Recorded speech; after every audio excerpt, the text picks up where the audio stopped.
17 na bagay at mga galaw na hindi nyo na dapat ginagawa pag kayo ay edad 50 pataas.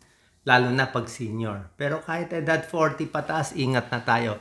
17 movements, 17 exercises na medyo delikado na pag 50 ka na, 60 ka na, 70 ka na. Okay? Tingnan po natin ha. General advice lang to. Kung kaya nyo gawin to, sige. Pero para sa akin, mas safe na ingat na dito. Number 1 out of 17. Quick twisting at the waist. Yan. Yung palagay natin, may nahulog na gamit. Yan. No? Tapos biglang magtutwist ka. Nako. Umikot ka na lang. Diba? Kasi kung magtutwist ka dahil nahulog to, mahirap yun eh. Baka hindi mo maabot yung angle, biglang mapilay ka, biglang mag-spasm yan. Lalo na yung mabilis, dapat dahan-dahan. Number 2 na galaw, sit-ups. Pag bata ka, okay ka mag-sit-ups. Ako nagsi-sit-up, gusto mo lumitan tiyan. Pero pag above 50, above 60, ingat sa sit-up. Baka hindi na kaya ng likod. Kasi pag tumatanda tayo, siyempre sumisikip yan. Yung mga muscle natin sumisikip. Yung dulo ng mga joints natin, di ba, hindi na umaabot. Kaya baka magkaroon ng injury sa likod. Number 3, galaw na pag-iingatan.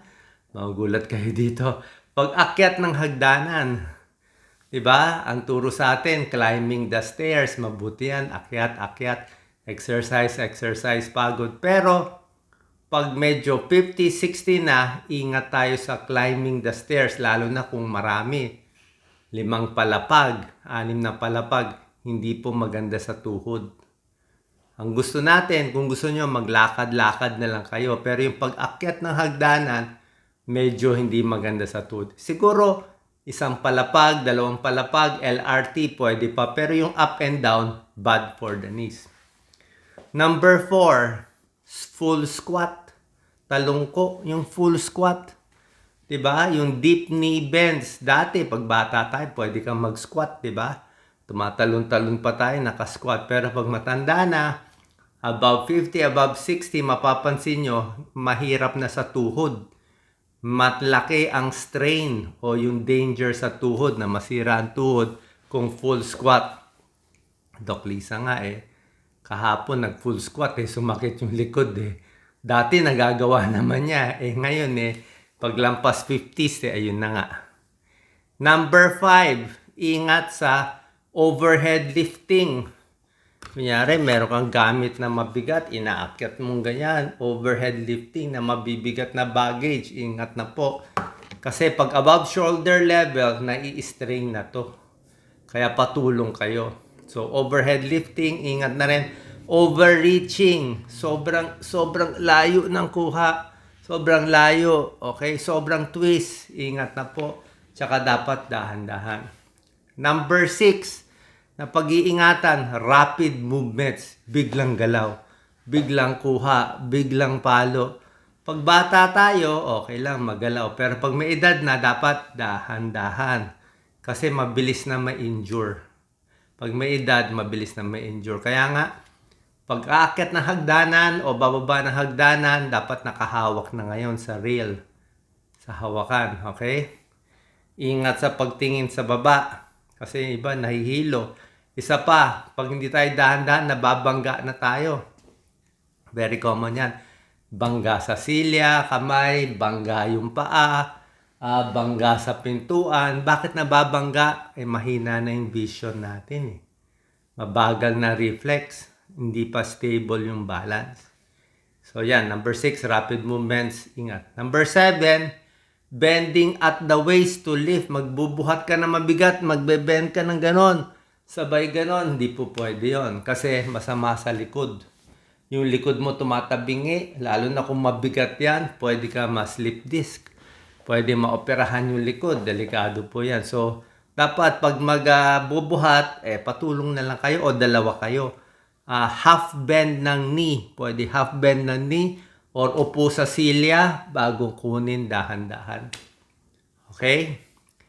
Number 8, standing on uneven surfaces. Yung tumatayo ka sa Sa palagay natin, yung semento hindi pantay. Semento, maraming bako-bako, lalo na sa kalye natin. 'Di ba? Unstable yan, pwede ka matapilok. Nag-exercise ka sa labas ng barangay, bato-bato. Pag natapilok ka konti, hindi stable yung tapak mo, mapipilay ka. 'Di ba? So, ingat yan. So, standing on unstable surfaces. Number 9, behind the neck exercise. Yung binubuhat kang mabigat dito sa likod. Hindi na po maganda. Baka ma-strain yung neck. Dapat kung may binubuhat dito lang sa harap. Pag may kinakarga kang mabigat, kunyari mabigat na bag, dapat iyakap mo lang dito sa harap. Kung mabigat na bag to, wag mo ihahawakan ng malayo kasi mas malayo sa katawan, may strain sa likod eh. So kung mabigat tong bag, ihawak mo dito. Backpack. Malapit. Number 10, toe touches with lock knees. Yung kamay mo, inaabot mo yung dulo ng daliri ng paa. Alam niyo yun, di ba? Yung ganun ginagawa natin. O pwede yun sa bata. Pero pag matanda na, sumisikip na yung hamstring. Yung muscle sa likod ng hita, sumisikip na yung likod. Di ba? Tapos nakalock pa yung knee mo, diretso-diretso, pwede ka mapilay dito. Hindi nakakayanin. Kasi nga, umiiksi yung range natin of motion eh. Dati, kaya mo ikutin yung katawan, ngayon hanggang dito na lang. Dati, ulo mo, kaya lahat, ngayon medyo kulang na. Dati, kamay mo, kaya, ngayon medyo parang hanggang dito na lang. Umiiksi eh, kasi nga, pag tumatanda, sumisikip yung katawan. Number 11, kulang sa warm up, kulang sa stretch. Kailangan po every morning, lalo na pag 50 and above, meron muna tayong mga stretches. Kaya, sa umaga yan, mga ganitong stretch, di ba? Ito, shoulder shrug, di ba? Pati sa ulo, konti-konti, alug-alug kamay, alug-alug paa, ikot-ikot ng kamay. Sa umaga, para okay na yung galaw na likod mo, para pag naglalaba ka, hindi ka mapipilay, hindi ka mag-i-spasm, hindi mai-injury. So, warm up, pinapainit ang muscle every morning. Number 12, bawal din, matagal nakaupo. Nakaupo for 8 hours o 3 hours. Galaw-galaw para hindi pumanaw. Yan ang bagong risk factor ngayon. Ang mga tao daw na nakaupo na 8 hours a day or more, mas maikli ang buhay. Kasi nga, varicose veins, manas sa paa, baka magbuo ang dugo sa paa. Lagi nakaupo, pati likod mo hihina, tiyan mo lalambot, kailangan lakad-lakad. Okay? Number 13, yung paggamit ng exercise equipment. Alam ko, edad 50, 60, gusto pa mag-gym. Ang bibigat ng mga weights doon, ang bibigat ng mga makina doon, baka ma-injure kayo. Kaya ingat tayo sa heavy exercise. Number 14, iwas din sa high impact exercise, yung mga badminton, yan, talon-talon, di ba? Basketball sa semento, nako, talon-talon, baka matuhod pa kayo. O mga running na talagang may maganda, low impact exercise, yung mga lakad-lakad lang, mabilis, swimming, pwede, bisikleta, pwede, yung mga ballroom dancing, tai chi, yung mga simpleng exercise mas better, mga yoga, mga ganyan. Number 15, dapat laging maayos yung posture. Diretso likod, pasok ang tiyan, ganyan, medyo wag masyadong slouch, nakaganyan. Pag nakita nyo yung kasama nyo o yung partner nyo nakakuba, ayusin mo konti, remind mo siya. I-remind mo kasi nga pag bad posture, mas nagkakaroon na injury sa katawan. Number 16, kailangan mag-practice tayo ng balanse. Balance exercise, so dapat lakad-lakad. Meron tayo konting mga dumbbell, mga 3 pounds, 4 pounds, di ba? Depende. Tapos yung mga paglalakad, dapat naka-rubber shoes para may balance. Sa gabi, dapat may ilaw. Kahit natutulog na, may konting ilaw. Kasi nga, lumalabo yung mata natin pag tumatanda. Diba? Pag matanda, pag madilim, di ka na makakita. Tsaka pag madilim, off balance ka. Diba? Mas hilo. So, dapat may konting ilaw kasi yung ilaw ang magbibigay sa'yo ng balance. Tapos, okay yung daanan mo na hindi ka madadapa. So, balance exercise. And number 17, huli sa lahat, very important, oras na merong masakit sa katawan, merong nabangga, merong na parang na-injure, ipahinga mo muna mga half day. Kunyari na-injure to, huwag mo muna kalikot-kalikutin. Kasi lagi mo kinakalikot, lalo siya mababali, lalo siya ma-strain. Like ito, kung yan nagka-problem, hayaan mo lang muna, i-relax mo muna half day. Pag gumaling, di okay. Pag hindi gumaling, mukhang may injury, di pa check natin sa doktor. Pero mas maganda, i-steady lang muna. Okay, unless may bali. Basta, tandaan nyo, pag nagkakaedad, very common ang injury sa leeg, sa tiyan, sa likod, sa paa, lahat masakit sa talampakan.